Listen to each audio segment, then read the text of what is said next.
میرا سوال ہے کہ میں اہل سنت سے تعلق رکھتا تھا اور جب سے آپ کے بیان سنے میں کس فرقہ کو فالو کروں؟ بچ جائیں جی فرقوں سے، اللہ کا شکر ادا کریں، اس لعنت سے آپ باہر نکلیں۔ مطلب آپ مجھ سے یہ کہہ رہے ہیں کہ میں ایک فرقے سے نکلوں تو اب میں اور کس گندے تالاب میں چھلانگ ماروں؟ تو یہ تو کام کرنے کی ضرورت ہی نہیں ہے۔ یہ کون سی دین کی خدمت ہے فرقوں کے اندر گھس جانا؟ قرآن تو پورا اس کے خلاف ہے۔ وَاعْتَصِمُوا بِحَبْلِ اللَّهِ جَمِيعًا وَلَا تَفَرَّقُوا، تم سب کے سب مل کر اللہ کی رسی کو مضبوطی سے تھام لو اور فرقوں میں مت بٹو۔ اس آیت کے اوپر کسی نے عمل نہیں کرنا ہے، صرف انجینئر صاحب نے عمل کرنا ہے۔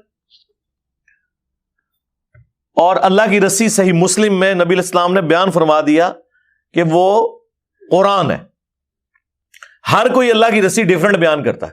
ہمارے بریلوی بھائی کہتے ہیں وہ دیکھا جی رسی ہوتی ہے نا جی، رسی کے اندر چھوٹے چھوٹے ریشے ہوتے ہیں، پھر مل کے ایک رسی بنتی ہے۔ وہ ایک رسی جو ہے وہ بابوں کی محبت کی ہے، ایک رسی جو ہے وہ نبی کی محبت کی ہے، ایک اللہ کی محبت کی، حالانکہ اللہ نبی سے کوئی کسی کا لینا دینا نہیں ہے، بابے ہی ہوتے ہیں سب کچھ ان کے۔ تو اللہ کے بندو، مطلب یہ بتایا جا رہا تھا کہ اس میں سے ریشے نکال لیں، ریشے ہی تو نکال دیے تم نے۔ وہ رسی ایک ہے، وہ اللہ کی کتاب ہے۔ وہ صحیح مسلم میں جو غدیر خم کی حدیث ہے قرآن اور اہل بیت، اس میں نبی علیہ السلام نے فرمایا قرآن اللہ کی کتاب ہے، یہ اللہ کی رسی ہے، جو اسے پکڑے گا ہدایت پر ہوگا، جو چھوڑ دے گا وہ گمراہ ہو جائے گا۔ تم اللہ کی کتاب کو پکڑو، اپنا تعلق اس کے ساتھ مضبوط کرو۔ اللہ کی کتاب اللہ کی رسی ہے۔ یہ اوپر سے 4 احادیث ہیں صحیح مسلم میں۔ اور دوسری بھاری چیز میرے اہل البیت ہیں، میں اپنے اہل البیت کے معاملے میں تمہیں اللہ کا خوف دلاتا ہوں۔ 3 دفعہ نبی علیہ السلام نے فرمایا، لیکن امت بالکل الٹ چلی، نہ قرآن کو پکڑا نہ اہل بیت کو زندہ چھوڑا، بالکل الٹ چلی امت۔ تو قرآن اللہ کی رسی نبی علیہ السلام نے خود بیان فرما دیا۔ اور دیکھیں رسول اللہ کو سینٹرڈ کر کے اللہ تعالیٰ نے قرآن میں سورۃ الانعام کے اندر کیا ارشاد فرمایا؟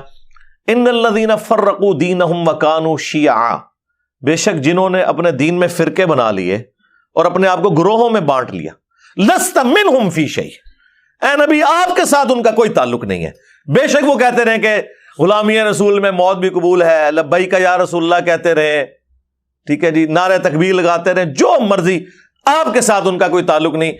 جنہوں نے گروہوں میں بانٹ لیا اپنے آپ کو اور فرقہ واریت پھیلائی، انما امرهم الی اللہ ثم ینبئہم بما کانوا یفعلون، ان کا معاملہ اللہ کے سپرد ہے، پھر اللہ انہیں بتا دے گا جو دنیا میں انہوں نے کرتوت کیے تھے۔ اب یہ آیت اسپیسیفکلی یہود و نصارہ کے بارے میں نازل ہوئی کہ انہوں نے دین میں فرقے بنائے ہیں، اے نبی آپ کا ان سے کوئی تعلق نہیں ہے۔ یار ایک باہر کی پارٹی فرقے بنائے اور سیدنا ابراہیم خلیل اللہ کے دین کو چھوڑ دے، اگرچہ اپنے آپ کو ابراہیمی کہتی ہو، کرسچن بھی کہتے ہیں ہم ابراہیمی ہیں، نصارہ بھی کہتے ہیں ابراہیمی ہیں، اس کے باوجود رسول اللہ کو کہا جا رہا ہے صلی اللہ علیہ وسلم آپ کا ان سے کوئی تعلق نہیں ہے۔ اور اگر نبی کے اپنے ماننے والے یہ کام کریں تو انہیں تو پڑیں گے لتر۔ اور دوسروں کی غلطی نہیں برداشت کی جا رہی، اپنوں کو چھوڑتا ہے کوئی؟ کس لیول پہ اتر کے؟ مَا كَانَ إِبْرَاهِيمُ يَهُودِيًّا وَلَا نَصْرَانِيًّا وَلَكِنْ كَانَ حَنِيفًا مُسْلِمًا وَمَا كَانَ مِنَ الْمُشْرِكِينَ۔ اوے ابراہیم نہ تو یہودی تھے نہ نصرانی تھے، وہ تو سب سے ٹوٹ کر ایک اللہ کے ہو گئے تھے، اور وہ مشرک نہیں تھے۔ یعنی وہ یہود و نصارہ دونوں کلیم کرتے تھے کہ ہم ابراہیمی ہیں۔ اللہ نے کیا فرمایا؟ نہ، ہاں یہ نہ بڑی امپورٹنٹ ہے، نہ سے سٹارٹ ہوا ہے۔ مَا كَانَ إِبْرَاهِيمُ يَهُودِيًّا وَلَا نَصْرَانِيًّا، نہیں تھے ابراہیم علیہ السلام نہ یہودی تھے نہ نصرانی تھے، ولیکن، یہ اردو میں بھی آتا ہے لیکن، ولیکن کان حنیفا مسلما وما کان من المشرکین، حنیفہ تھے سب سے ٹوٹ کر ایک اللہ کے ہو جانے والے، اور مسلم تھے، سنی شیعہ نہیں تھے، ہاں، اور ایک اللہ کے ماننے والے تھے، مشرک نہیں تھے۔ آج بھی ابراہیمی وہ ہوگا جو ابراہیم علیہ السلام کے طریقے پہ ہوگا، سب سے ٹوٹ کر ایک اللہ کا ہو جانے والا تابع فرمان۔ اور پھر اللہ تعالیٰ حضرت ابراہیم کو کتنا آن کرتے ہیں قرآن میں، ملت ابیکم ابراہیم هو سماکم المسلمین من قبل وفی ھذا پیروی کرو ابراہیم کی ملت کی جس نے تمہارا نام مسلم رکھ دیا تھا من قبل، اس قرآن کے نزول سے پہلے، وفی ھذا، اور اس کتاب میں ہم نے بھی تمہارا نام مسلم رکھ دیا۔ اب اس سے زیادہ آپ کو کیسے سمجھایا جائے؟ باقی جتنی جگہ آتی ہیں نا وہاں پہ یہ فرقہ باز جو ہے نا مسلم کا جو ترجمہ ہے نا وہ اس اعتبار سے کرتے ہیں کہ وہ اس کی تفصیلات میں پڑ جاتے ہیں۔ ہم کہتے ہیں نا قرآن میں ہے یا ایھا الذین آمنوا اتقوا اللہ، یا ایھا الذین آمنوا اتقوا اللہ حق تقاتہ ولا تموتن الا وانتم مسلمون، اے اہل ایمان اللہ کا تقوی اختیار کرو جیسا کہ تقوی اختیار کرنے کا حق ہے، اور تمہیں موت نہ آئے مگر اس حال میں کہ تم مسلم مرنا۔ تو وہ کہتے ہیں یہاں مسلم سے مراد ہے اللہ کے تابع فرمان ہو کر، یعنی اللہ کے سامنے سر تسلیم خم کرتے ہوئے مرنا۔ لیکن مرنا بریلوی، مرنا دیوبندی، مرنا اہل حدیث، مرنا شیعہ، لیکن پکے شیعہ ہو کے مرنا، پکے سنی ہو کے مرنا۔ مسلم کا مطلب ہے تابع فرمان ہو کر۔ اب مجھے بتائیں تابع فرمان اللہ اور اس کے رسول عز و جل و صلی اللہ علیہ وآلہ وسلم کا وہ ہوگا جو ان کا کہنا مان رہا ہے، یا وہ ہوگا جو بالکل الٹ چل رہا ہے، جو کہنا مان رہا ہے وَاعْتَصِمُوا بِحَبْلِ اللَّهِ جَمِيعًا وَلَا تَفَرَّقُوا، وہ کہتے ہیں نہیں جی وہ تو حدیث میں آیا کہ 73 فرقے ہو جائیں گے۔ جی حدیث میں آیا کہ 73 ہو جائیں گے، لیکن یہ تو نہیں کہا کہ بڑھاؤ۔ یہ دو الگ چیزیں ہیں۔ غیبی خبر کو انہوں نے عقیدہ بنا لیا۔ وہ تو سر صحیح مسلم میں آیا کہ قرب قیامت میں عورتیں ایسا لباس پہنیں گی گویا کہ ننگی نظر آئیں گی، یا تو وہ چست لباس ہوگا یا باریک ہوگا۔ تو اس کا کیا مطلب ہے کہ نبی علیہ السلام نے ہمیں یہ حکم دیا ہے کہ اپنی عورتوں کو ننگا لباس پہنانا ہے، یا یہ مطلب ہے کہ ایسا ہوگا تم نے نہیں کرنا؟ تو سرکار اس کو جوڑ لے ادھر جو ابو داؤد کے اندر حدیث ہے۔ ترمذی والی سند کے اوپر کلام ہے وہ جو 73 فرقوں والی ہے، لیکن ابو داؤد والی سند جو ہے وہ مضبوط ہے کہ میری امت کے 72 فرقے جہنم میں جائیں گے اور صرف ایک جنت میں جائے گا، اور وہ نبی علیہ السلام نے اسے فرقہ نہیں فرمایا، فرمایا ہی الجماع، وہ ہوگی جماعت، مین سٹریم کی امت۔ اور فرق عربی میں کہتے ہیں ٹوٹ کے الگ ہونے کو۔ ایک درخت سے جب پتا ٹوٹتا ہے نا تو اس پتے کو کہا جاتا ہے یہ فرق ہو گیا، اس سے پتا نہیں کہہ سکتا یہ درخت بھی ایک فرقہ ہے اور میں بھی ایک فرقہ ہوں۔ سمجھ آئی؟ تو اسلام ایک درخت تھا، نبی علیہ السلام کے مبارک زمانے میں صحابہ اہل بیت ایک گروہ تھے، کوئی فرقے نہیں تھا۔ جب ان سے ٹوٹ کے لوگ الگ ہوئے، 72 پتے ٹوٹ گئے، اب وہ 72 یہ کہیں گے کہ اس درخت کو ملا کے ہم ٹوٹل 73 فرقے ہیں، یا یہ کہا جائے گا کہ یہ 72 فرق ہیں، وہ اصل ہے۔ اسی لیے میرا چیلنج ہے کسی حدیث میں اس جنتی گروہ کو فرقہ نہیں کہا گیا۔ وہ ٹیکنیکلی غلط ہے، وہ فرقہ ہو ہی نہیں سکتا۔ جس سے ٹوٹ کے چیز الگ ہو وہ فرقہ ہوتی ہے، اصل چیز تو اپنی جگہ موجود ہے۔ سمجھ آئی؟ اس کو آپ فرقہ کیسے کہہ سکتے ہیں؟ یہ لنگوسٹک میں ہی غلط سٹیٹمنٹ ہو جائے گی۔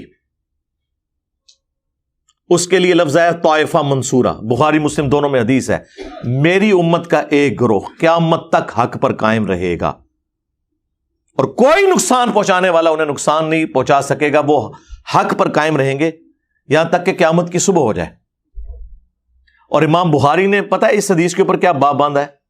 ہوا اہل العلم، اس سے مراد وہ لوگ ہیں جو علم والے ہیں۔ انہوں نے نہیں کہا کہ اس سے مراد بریلوی، دیوبندی، وہابی، شیعہ، سنی ہے، اہل علم ہے۔ بعض جہادی تنظیمیں اس کے ایک طریق سے اٹھاتی تھی کہ قیامت تک وہ قتال کرتا رہے گا حق کی خاطر، اور وہ ہمارے مال سے، ہمارے بچوں کی جانوں سے کھیلتے رہے۔ آج وہ FATF کی تلوار میں آ گئے ہیں، اور اب ہماری اسٹیبلشمنٹ اور ہمارے اداروں کو بھی ہوش آئی کہ یہ تو ہمارے بچوں کو ہی مار رہے ہیں۔ تو ہم نے تو 2013 میں ہی کہہ دیا تھا کہ یہ تانوں لمحہ پان گئے۔ اس ٹائم ہماری باتیں انہیں بری لگتی تھی، اب تو کہتے ہیں انجینئر صاحب آپ ٹھیک کہتے تھے۔ تو یہ جہادی تنظیمیں اس حدیث کو جی وہ قتال کر رہے ہیں، لیکن امام بخاری نے ان کا سارا فہم ہی الٹ دیا. انہوں نے اوپر باب باندھا ہوا اہل العلم، یعنی اس سے مراد علمی قتال کرنے والے لوگ ہیں. ہم اس قتال کے مخالف نہیں ہیں، آرمڈ کنفلکٹ کے مخالف نہیں ہیں، لیکن یہ کون سا آرمڈ کنفلکٹ ہے کہ ایک مسلمان دوسرے کو مار رہا ہے فرقے کی بنیاد پہ، لسانیت کی بنیاد کے اوپر، عقیدے کے اختلاف کی بنیاد کے اوپر؟ یہ کون سا اسلام ہے؟ ایون کسی غیر مسلم کی جان بھی نہیں لی جا سکتی ناحق. تو یہ علمی قتال ہے، اس میں وہ والا قتال بھی آ جائے گا جو اسلام کا سمم بونم ہے، ہائیسٹ گڈ ہے، اور علمی قتال. اور یقین مانے پاکستان کو اس وقت علمی قتال کی ضرورت ہے، اس تطہیر کی ضرورت ہے. جو آج آپ کو لوگ بتا رہے ہیں جی کاؤنٹر نیریٹو کریں، جی نیریٹو آپ نے بنایا تھا، کاؤنٹر نیریٹو ہم کریں. ہم تو کر رہے ہیں، اس وقت سے کر رہے ہیں جب آپ وہ والا نیریٹو بنا رہے تھے. ہم اس وقت سے آپ کو کاؤنٹر کر رہے ہیں. آپ ہماری جگہ پہ آگے کھڑے ہو گئے ہیں. اب آپ کو اندازہ ہوا ہے کہ ایک عام بندے کے ہاتھ میں اسلحہ دینے کا کیا نقصان ہوتا ہے، وہ آپ کے سامنے ہے. یہ صرف فوج کا، پولیس کا کام ہے. پولیس کا کام ہے with in country rate of the government کو اسٹیبلش کرنا، اور بارڈرز کے اوپر فوج کا کام ہے کہ وہ اسٹیبلش کرے. اور سیاست میں دونوں کا کوئی دخل نہیں ہے. اور کسی نان اسٹیٹ ایکٹر کو اجازت نہیں ہونی چاہیے کہ وہ اپنی پارٹی اور جتھا بنا کے تو غنڈہ گردی شروع کرتے ہیں. وہی دیکھ لیں جو جہادی انہوں نے پالے ہوئے تھے نا، آج یہ جتنے جیب تراش ہیں نا اور اغوا برائے تاوان کر رہے ہیں اسلحے کے زور کے اوپر، یہ زیادہ تر وہی جہادی تنظیموں کے لوگ ہیں، کیونکہ بے روزگار ہو گئے نا. پہلے بھی ہمیں مار رہے تھے، اب بھی ہمیں ہی مار رہے ہیں. تو یہ فرقہ واریت اسلام میں حرام ہے. لہذا کسی حدیث میں نہیں آیا کہ فرقے بناؤ، وہ تو کہا گیا کہ فرقوں میں بٹ جائے گی، تم نے یہ حرکت نہیں کرنی. یہ ہمیں ڈرایا گیا تھا کہ وہ 73 میں بٹ جائے گی اور 72 فرقے ہوں گے اور ایک گروہ قیامت تک حق پہ قائم رہے گا. اب وہ مجھے بتائیں، وہ گروہ نبی الاسلام کے زمانے میں آپ صلی اللہ علیہ وآلہ وسلم، آپ کے اہل البیت اور صحابہ تھے، اور آج بھی وہ ہوگا جو اللہ رسول صحابہ اور اہل بیت کی بات کر رہا ہے، اور خالی بات نہیں، ان کی تعلیمات کو لے کے چل رہا ہے. اپنے بابوں کی بجائے رسول اللہ کے قدموں میں امت کو لے کے جا رہا ہے. جو ہم عرض کرتے ہیں کہ میرے نبی سا ہے ہی کوئی نہیں، تیرے بابے تھے شے ہی کوئی نہیں.